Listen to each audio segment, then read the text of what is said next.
So the 9:30 wants to be more of a family mass, so I'm going to try to focus towards the kids. I'll admit it's not my strength. I like theory and ideas, but we're going to try to make it reach the kids and the adults, right? So you can let me know afterwards. Give me a scale of 1 to 10 if I pulled it off. So kids, have you ever noticed something? This is funny. When you're little, you know you need help. But when we grow up, we start thinking, I can do this all by myself, right? In fact, part of feeling big and an adult is when you can start to do it by yourself and not need any help. Today's gospel is all about thirst, right? Not just water thirst, like when we're thirsty after playing, but heart thirst, adult type thirst, right? When you're in school, you will learn there's 3 basic things that human beings need. This is the idea part for the adults, right?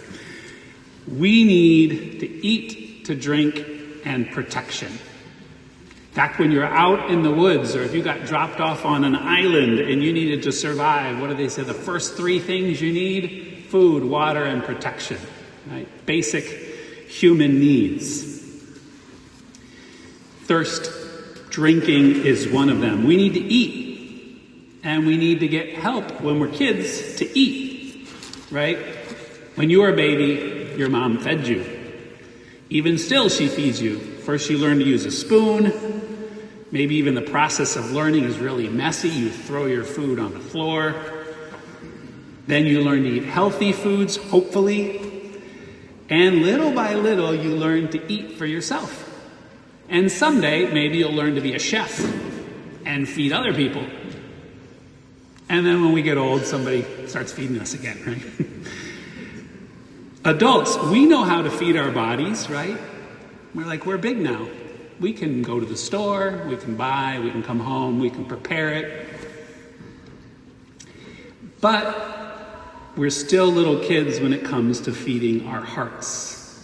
We still need an adult in the room to feed our hearts.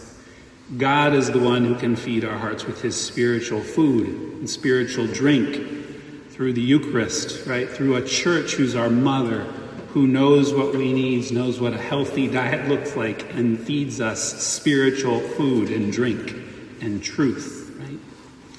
Protection, right? As little kids, we need protected, right? First, our parents, when mom's pregnant with us, they build a little nursery, right? They decorate it. First kid, it's like a big production. Then by the 4th, you're like, where is that in the attic? And you drag it out a day ahead of time, right? It's a big deal, making the nursery, then the kids' room, right? Then you get your own bed. And then someday you're going to get your own place, maybe a dorm in a university. Your parents move you in. They're protecting you, giving you a space. Then someday you'll get an apartment maybe, and then you'll have your own home and you'll host your parents, right? And then someday they're going to move us into a small apartment once again, and then a room, and then it's the way it goes, right? We all need protection and cover, right? And as adults, we can lock the doors, we can buy a nice house, we can set up fences and walls, but ultimately, we can't protect ourselves from what we most fear. Loneliness, sin, death, right? All those basic human needs are also basic spiritual needs. Food, drink, protection. And God is the one who can provide those for us. That's what's going on with the woman at the well. She keeps coming back to the well for water. Every day she's thirsty. She's got to provide maybe for herself. Maybe she has kids at home, we're not sure. But Jesus knows she's not just thirsty for the water from the well, her heart is thirsty for love. And she's come searching for that 5 times. And even the 6th one she's on, it's not going great. It's not even right. You won't commit. Finally, she meets a 7th. He can give me what I'm looking for. And she discovers, wow, he can give me that source that never runs dry. He can feed me, satisfy me forever. Imagine kids or imagine adults too. You never had to go shopping. There was always food in the fridge. Never had to go to Whole Foods or supermarkets. Just like, there it is every day. It's just full. Just what I want. Imagine if every meal your parents cooked for you just what your favorite food is, instead of things you don't like but are good for you. That's what the Lord provides for the heart of all of us, especially us adults. Kids, you let your parents help you because you know you can't do it alone.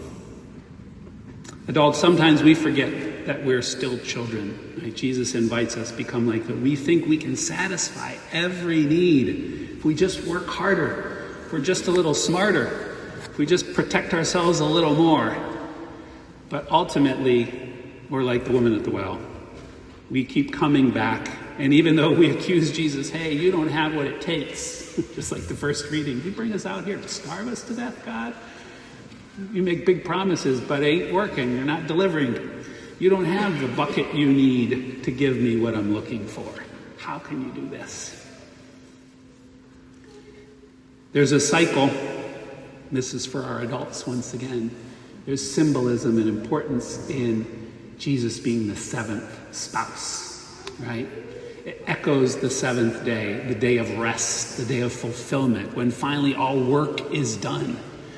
The slave doesn't have a Sabbath. They work 6 days and they kill themselves, and then they finally get to a day, so they got to work on the day off, right?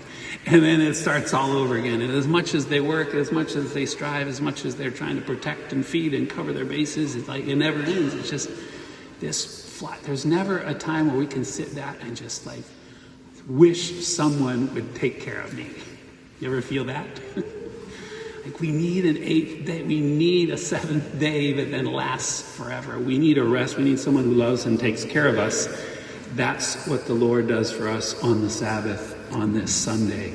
He wants us to organize our life around him. We say, hey, I trust you to satisfy me, protect me, provide for me, make me safe. And not only in this life, this Sabbath, 7th day, but into the 8th day of all eternity. So everyone is thirsty, right? Everyone needs help. Kids know it. Sometimes as adults, we need to be reminded. Blessed are the ones, like children, who know they need help and go to their parent who can provide it. Ultimately, to God the Father. Jesus stands at the well. He stands at the altar tonight and today, and he says to all of us, come to me. Come to me. Let me provide for you living water that will well up within you on a daily, regular basis to satisfy your hearts. Come under my mantle, under my tent, and I will satisfy you and protect you. Amen.